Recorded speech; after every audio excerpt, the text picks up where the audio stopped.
Hello, good evening. Welcome to North West Tonight with Kelly Foran. Our top story. A coroner concludes Lancashire teenager Jay Slater died accidentally after falling from height in Tenerife. The 19-year-old's mum said the trip was Jay's first with his friends and the family's lives will never be the same. Also tonight. How clean are our beaches? Campaigners call for daily water testing to make sure it's safe this summer. The big getaway, tips on how to navigate the region's biggest airport with 5 million people flying out across the holidays. We're going off to Corfu. Wish I could take you there too. Anyway. That wasn't in the song. No. Hooked on fishing. A first-timer feels the benefits and the buzz from spending time on the bank. Ahead of Sunday's Euros final, what does a Blackpool fortune teller think of the Lionesses' chances? It's showing flashing stars in the ball. It's showing, like I said, lions, heads. We're going to make it. We're going to do it. Yeah, we're going to be celebrating. And while there are a couple of showers forecast for tomorrow, most places should see some sunny spells at least once or twice this weekend. All the details coming up at the end of the programme.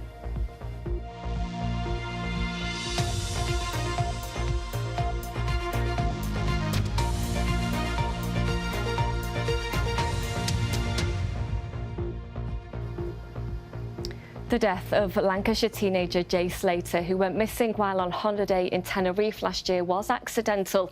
A coroner has concluded. The 19-year-old disappeared on the Spanish island last summer, leading to a 4-week search before his body was found in a ravine. The coroner also concluded there was no third-party influence. Annie Knowlson sent this from Preston Coroner's Court. So just to recap, Jay Slater was at a festival in Tenerife with his friends last June where he'd had a mixture of drugs and alcohol. At the end of the night, his friends said they wanted to go back, but Jay said, the inquest heard today, that he was on a mission and he wanted to stay out. This was when he spoke to 2 men he'd met during the holiday and asked them if he could go back to their Airbnb with them. This was a 40-minute drive away. When he decided he wanted to leave, the inquest heard that he was told there weren't frequent bus services. Friends then got calls from Jay saying he was in the middle of the mountains, there was nothing around, and that he was thirsty as he embarked on what would have been a 14-hour walk back to where he was staying. Well, today the coroner, Dr. James Aidley, said that Jay had died after sustaining unsurvivable head injuries after falling from a height. He said that he would have died instantly and that he hopes this provides some consolation to Jay's family as he wouldn't have been in any pain. He also said he fell in a particularly dangerous area and that his injuries weren't characteristic of defence injuries. Well, today Jay's mother, Debbie Duncan, read out a statement saying that Jay was a bundle of fun and met new friends wherever he went. She said it was his first friend's holiday abroad and that they'd been counting down the days, and that not in a million years could they ever predict what would unfold. Debbie said, "Our hearts are broken, our lives will never be the same." She asked people to remember that Jay was a real person. She said, "He may have just been a story for the past 13 months, a story," she said, "that was full of untruths." But Debbie said he did touch the hearts of the nation, and that overwhelms us. She finished by saying, "We ask you to please now let Jay rest in eternal peace." Annie Knowlson, BBC North West Tonight, Preston. A roundup of some of the other news now, and a petition urging the NHS to reconsider permanently removing the highest level of intensive care at Furness General Hospital has hit 12,000 signatures in a week.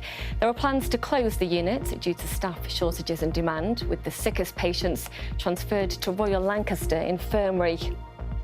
Merseyside police have released dashcam footage of an arrest for the dangerous driving on an electrically assisted bike.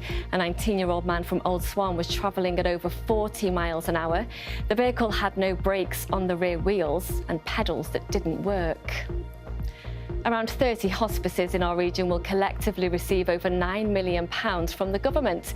St Anne's Hospice in Greater Manchester and Trinity Hospice in Blackpool have each been allocated more than £600,000 from the End of Life Care Fund. Now, patients arriving for hospital appointments across the region were met by picket lines today as another doctor's strike got underway. It's set to last 5 days and is part of a long-running dispute over pay, which is ongoing despite a rise last year. Here's Kaylee Watterson. The latest walkout by resident doctors began at 7 a.m. It followed a breakdown of talks between the government and union the BMA earlier this week. We're asking for parity what we were in 2008. That is pay restoration, and that is the key to retaining our best and brightest. We've had 20% over the last 2 years, 5.4% this year, so you have had 25% plus, more than many people in many other sectors have had. So what would you say to that? So what I would say to that is, despite that pay uplift last year, which started a journey towards pay restoration, the situation is we are still 21% down. This is the 12th strike by resident doctors in this long-running dispute. But unlike in previous rounds of industrial action, the government says it's pledging to keep disruption at a minimum, with hospitals told to only cancel treatment in exceptional circumstances. I think we've seen previous strike actions have a considerable detrimental effect to the NHS, particularly with outpatient appointments and elective procedures. And certainly this time around, NHS England have made a definitive push on making sure that as many operations and outpatient appointments go ahead as possible. Has it impacted you, the strike? No, not at all. I did train as a nurse for a bit and they are amazing, but I think they also want a good wage. I guess the doctors need to be paid. They do work hard, they do work long hours. I disagree with them being on strike because they had a pay rise last year and most people are on a minimum wage. The Health Secretary says that pay is not open to negotiation, but those on the picket line say they want to continue talks. No further days of strike action need to happen. Even this strike can be called off if West Streeting and the government are able to actually negotiate with us in good faith and come forward with a credible offer that we can put this aside and get back to work and helping patients. The strike runs until 7 a.m. on the 30th of July. Kaylee Watterson, BBC North West Tonight, Manchester. Now, campaigners are calling for daily tests along our coastline to make it clear when the water is clean and safe to go in. Filed Coast Against Sewage say that while most of the region's beaches are rated good by the Environment Agency, pollution incidents aren't always picked up. Stuart Pollitt reports. It's time for the daily dip for this group of wild swimmers. They're braving the waves in Cleveleys. The swimmers believe there are massive mental and physical health benefits. Fabulous. Is that good? Oh, it's gorgeous. It just gets the endorphins moving. While they'd love to go swimming every single day, this group will only enter the water once they've done a daily check on whether there have been any sewage discharges around the local area. Anne says uncertainty on water quality affects everyone living here. Lived here all my life, well, live in St Anne's. Yesterday, when it was so hot, St Anne's Beach was absolutely full, but people are nervous to go in the water. It's sad that our children have to be, nervous about going in the sea. Dog walkers too have to tread carefully when they hit the coast. I go on the beach walking with dogs, and when you don't know whether there's any pollution in the water, it's like, no, don't go there, and then you have to take them home and wash them off. And it's the stress then that you get after counteracts the stress relief you had from coming down. It's the rivers I'm discussing. Barbara and Roz have been campaigning to try and make matters better. Their group even carried out their own regular testing of the water quality here in Fleetwood and in St Anne's. I mean, the actual bathing standard is very complex. It's done over a series of readings over a 4-year period. So I think if we had a test that you could just go in and show people on that day, display the results, people would be happy and they can make their own choices and feel confident about going in the water. Also with the sewage, you end up with sanitary products on the beach. And I think if you look around here today, you can see we were quite shocked at the amount of litter. Well, in summer, this is going to be a beach full of little children digging in the sand. And that worries me. As a medical professional, it worries me. Roz is concerned for local businesses. And I mean, it's going to kill the holiday industry, isn't it? People are not going to come to Blackpool or Fleetwood if the sea is polluted. because that's part of the joy of coming to the seaside, is the sea. Whether you're reliant on it for your livelihood, mental health or exercise, it's clear that the state of the beach and the sea has a huge impact. Stuart Pollitt, BBC North West Tonight, Fleetwood. Now, all this week we've been looking at the work of the Specialised Ability Centre in South Manchester, which helps those who've had a limb amputation regain their independence, fitting and maintaining prosthetic limbs. Learning how to use one is a real challenge, as we heard earlier this week from Hazel and Martin, who are starting their journey. 2 months on, our health correspondent Jill Dummigan has been to find out how they're getting on. When we last met Hazel, she was getting used to using a practice leg. I have to learn to walk all over again. It's a long process. 2 months on, she's been fitted with her own limb. When I put the leg on first, and because it hurts, I got a bit downhearted, but somehow I picked myself up, and the encouragement of the family helps me. Today, the team are assessing what help she needs at home. Hazel's now independently walking with the frame, and there are still activities that she's yet to do, such as going outside. Obviously, it's very different being in the centre and being in somebody's own environment. So we just want to check that, you know, she's safe. We also met Martin on Monday. He's now getting vascular problems in his other leg, which is causing severe cramping, hampering his efforts to walk again.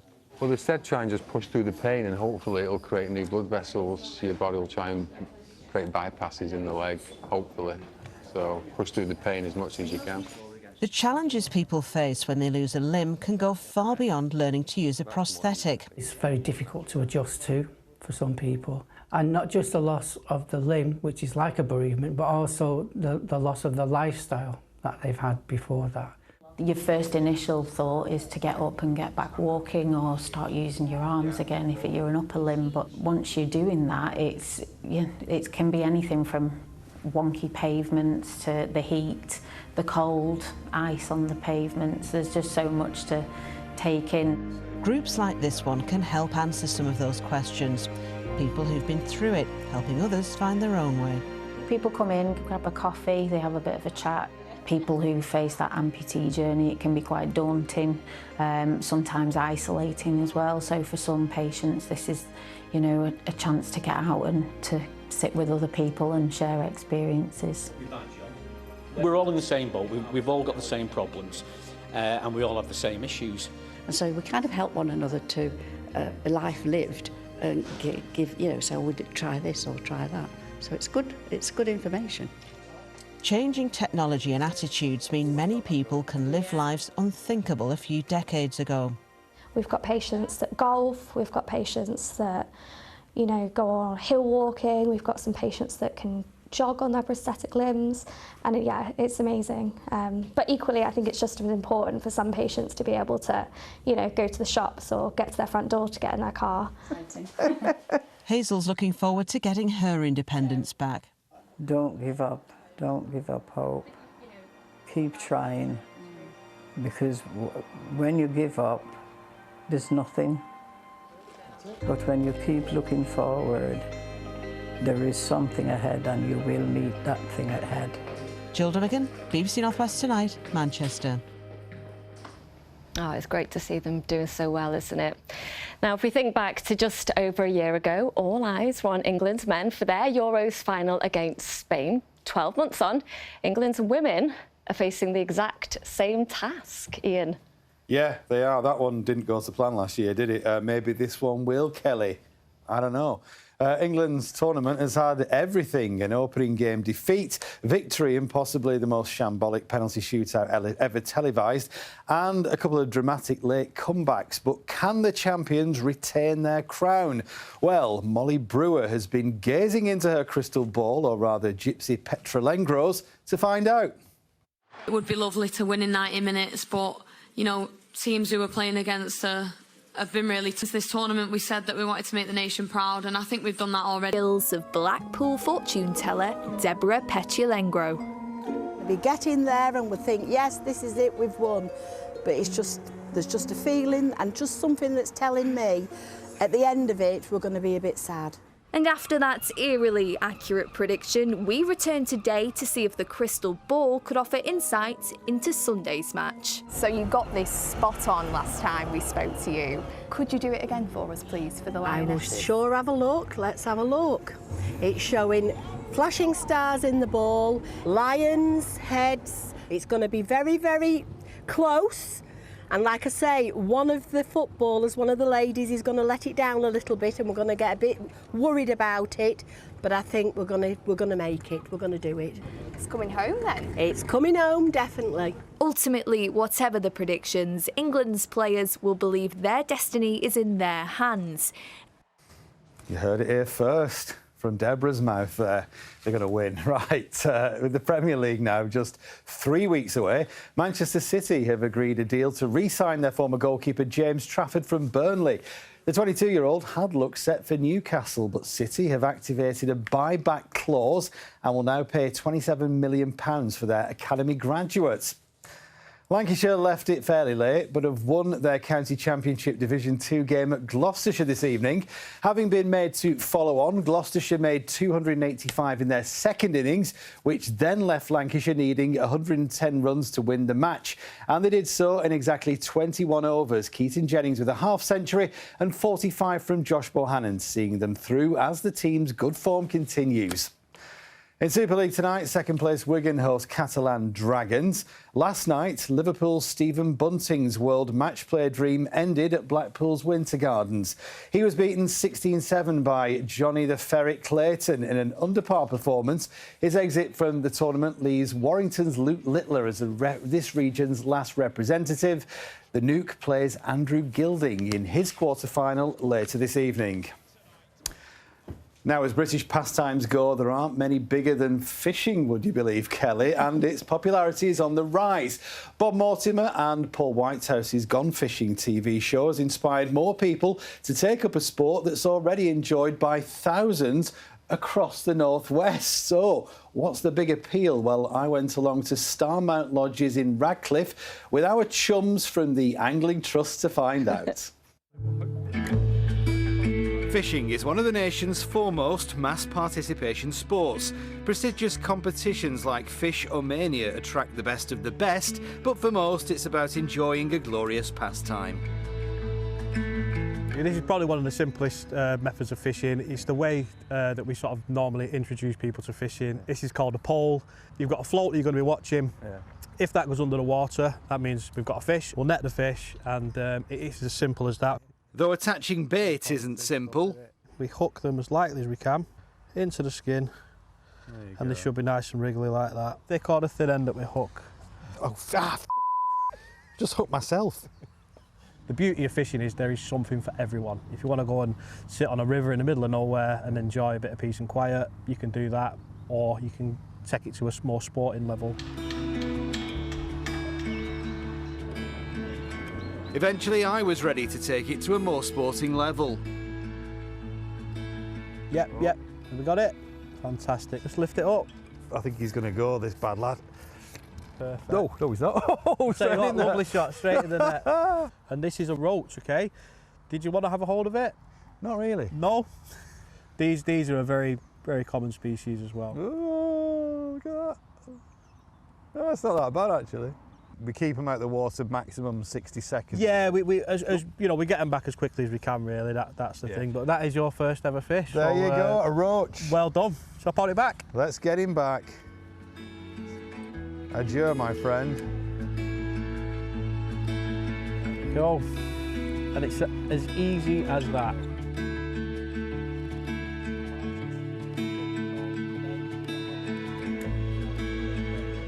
Ready? Yep, we got it.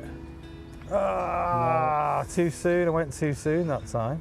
Probably best to leave it to the experts. This is the biggest one we've had, isn't it, so far? This is a skimmer.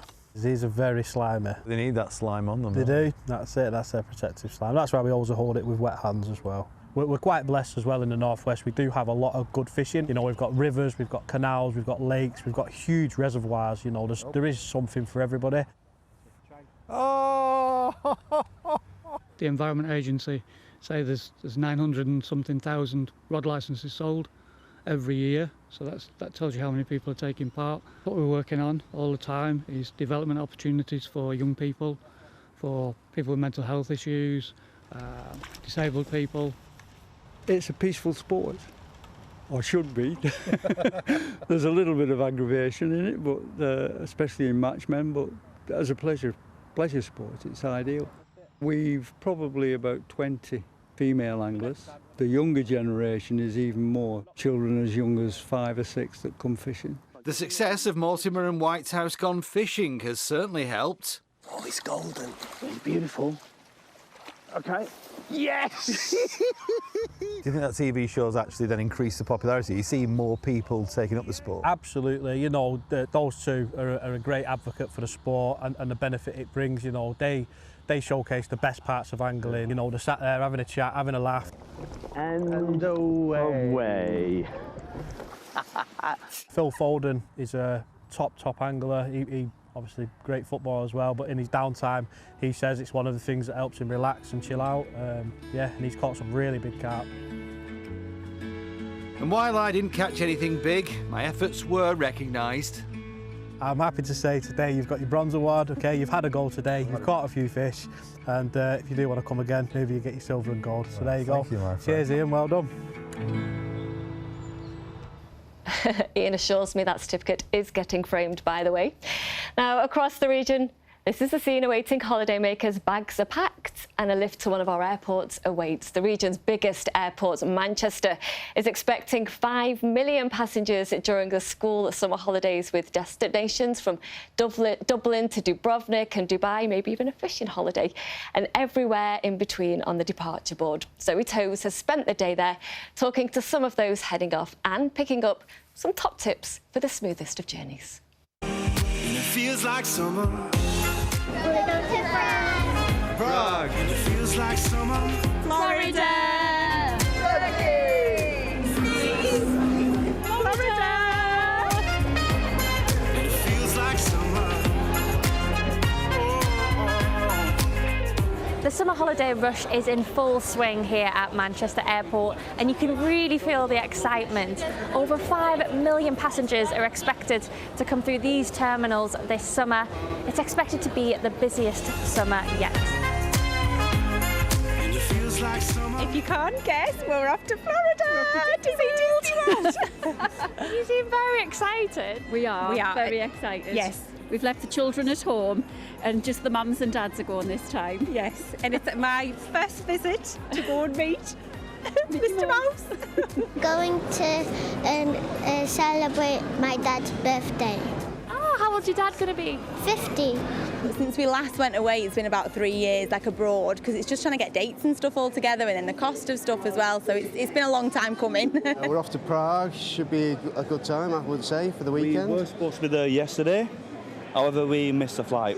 We stayed in the bar for a little bit too long, so... Just seen you walking into the bar again now, so we... Yeah, it's a recipe for disaster, really, isn't it? But we'll see how it goes on. And it feels like summer. It's the first holiday of the year, isn't it? Yeah, this is the big one. Yeah, this is what we've been waiting for a long time. And we've got a photo pass as well, so we're going to get all the family photos done to put Paul on the walls and at home. So yeah, it's going to be a holiday of a lifetime, really. Literally counting down the minutes, the hours, the seconds, the lot. We've just got to get on the plane and get there now, don't we? I have to have an umbrella. As long as I've got an umbrella, I'm all right. And the team have been working hard to make sure everyone has a smooth and enjoyable journey. We've spent over £1.3 billion on our terminal facilities and in our aerodrome environment, actually, so out on the airfield. It would be really helpful if our passengers are prepared too, so plan your journey. So take time to get to the airport, make sure that you check it on the travel networks. Pack your bags in line with the security regulations and come to the airport at a time that your airline advises. With a record number of passengers, it's going to be a summer like no other. And these passengers, well, they're ready for takeoff. We're going off to Corfu. Wish I could take you there too. Anyway. That wasn't in the song. No. Zoe Toes, BBC Northwest Tonight, Manchester. Happy holidays, everybody. Feels like summer. Oh, it feels like summer for everybody there. Is it going to for us at home, Abby? Yes, I think it's going to be quite nice this weekend. Maybe a couple of showers, but nothing really to write home about. But it's been nice today, hasn't it? We've had plenty of sunshine. It's been warm. Temperatures have been about 24, 25 degrees. Perhaps a little bit too warm for the dogs, though. So thankfully, this Weather Watcher photo sent in by Sunshine Girl was sent nice and early, a nice early morning walkies. And if you do take a weather photo and you'd like to send it in to us at North West Tonight over the course of the weekend, you can do just that. All the details on the screen behind me. You can do it directly to social media or become one of our BBC Weather Watchers. So the headline then for this weekend, yes, there will be a few showers, particularly first thing tomorrow morning, but once they clear, we'll be left with a largely dry picture, variable cloud, and that will allow for some sunshine.